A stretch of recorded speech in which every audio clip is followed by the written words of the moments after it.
Alright, I did the tackles earlier. Let's move on to the interior linemen. And like I said, there are 6 guys because there are 2 guys tied for the 5th spot. Let's get right into it with Forrest Lamp. He's 6'4", 309 pounds. He's from Western Kentucky, and he's got some athleticism, so that's really good if you're a guard, because sometimes you're going to be pulling, sometimes you got to get up to the 2nd level, and it's always good to have that athleticism. He's got nimble feet. That's also good because of the pulling, and you're moving up to the linebackers. He's got a good punch. That's good when you're going up against D tackles. And he's good against the bull rush. That's also good because a lot of D tackles like to use the bull rush because they have a lot of strength. Problem is he does have an average frame, and he might not be able to put a lot more bulk on that frame. So it's a little bit of an issue. He's also got 32-inch arms. That's not as long as you want them to be. That's why he's going to be inside. In his hand position, he needs to work on that. Cam Robinson from Alabama. He's 6'6", 322 pounds. He's thick. He's athletic. That's exactly what you want to see out of a guard. A guy that's thick and he's got some athletic ability. He's also powerful. He's good with his footwork, and he's got a good kick slide. But there are some problems. His balance, he needs to work on that. And also, sometimes he ducks when he's going up against a defender, and that causes him to lose sight of that defender. He also puts the weight on his feet. That's what's causing the balance issue. I talked about that before. And his instincts, they're not as good as you like to see. So he could get into problems if there's a stunt going around. There's a stunt around him. Teams can take advantage of that. Dan Feeney, he's 6'4", 305 pounds. He's from Indiana. Here's a guy that's tough. He's a tough guy. That's exactly what you'd like to see out of an interior guy. He's good going up to the 2nd level to find those linebackers, and he waits until he's in the right position, and he finishes. He waits until that whistle is blown, and then he'll let him go. Now, his lower body strength, he needs to work. He needs to get stronger there. He needs to work on bending. Alright, I told you in the tackles video, a lot of linemen, when they're coming out of college, they struggle with bending. I'm sorry. Alright, he's got some injury problems, and he's got a wide punch, as in it's not here, it's too wide.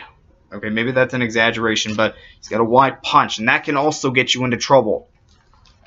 That can also get you in trouble if you're a lineman, because the linemen, they know you have a wide punch, so what do? They try to make it so that you're not going to get hit with both hands. They're not going to get hit with both hands. You're just going to get hit with one. I mean, you can still get your balance thrown off, but not as much if you only get hit with one hand. Alright. Deion Dawkins from Temple. He's 6'4", and he's 314 pounds. He's good against the bull rushers too, and like I said, that's really good when you are an interior guy, if you're good against bull rushes.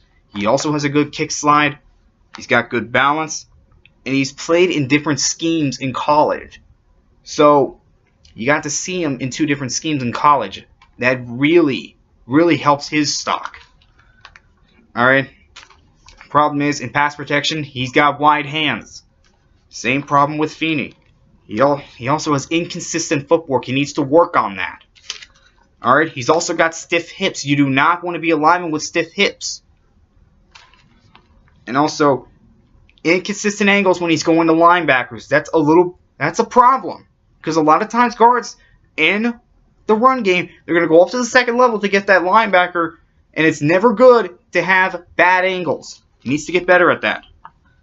Alright, let's move on to the first guy, ranked number 5, Ethan. I think that's Pokick. I'm sorry if I said that wrong. He's 6'6", 310 pounds. He's from LSU. He's another guy that's athletic, and he's played all positions in college, as in guard, tackle, and center. He's played them all. Alright, he's good with his hand strength. He's got good hand strength, and he's got good body control. And he's another guy that's patient. He's going to wait until he's in the right position. Alright? Now, some problems. He needs to work on both his core and his upper body strength. He needs to get stronger on both of those fronts. Okay, zone blocking, he's not particularly strong in that. and he's going to have problems getting an anchor up on the nose guard. Mike Mayock talks about that all the time. How some guys are just good with getting an anchor and some guys aren't. He's a guy that's not going to get a good... It's going to have problems trying to get an anchor on a nose guard. And I don't know how to explain what an anchor is. You want to know just... Yeah, I just don't know how to explain it. Okay, and the second number 5 guy, that's Pat Elfin from Ohio State. He's 6'3", 303 pounds. He's a leader. He was a leader on that team.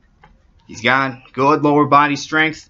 He's another patient guy when he's pulling, and he was the center and a guard when he was at Ohio State, and he's very intelligent. He's very intelligent because he understands what's going around him. He's got good awareness. Okay. Here's another guy. Footwork. That needs to be worked on. He's another guy that has stiff hips. Okay? And sometimes because of that awareness, he feels a bull rush, and yeah, he's going to feel a bull rush, and he'll drop his anchor. He's going to drop the anchor a little too soon. Alright? So those are the top 5 interior guys. Well, 6. Alright, tomorrow is going to be the... I don't know if it's going to be the interior defensive linemen or the edge rushers. Now, I made up my mind on that. I'll let you know tomorrow. But I'll see you guys later.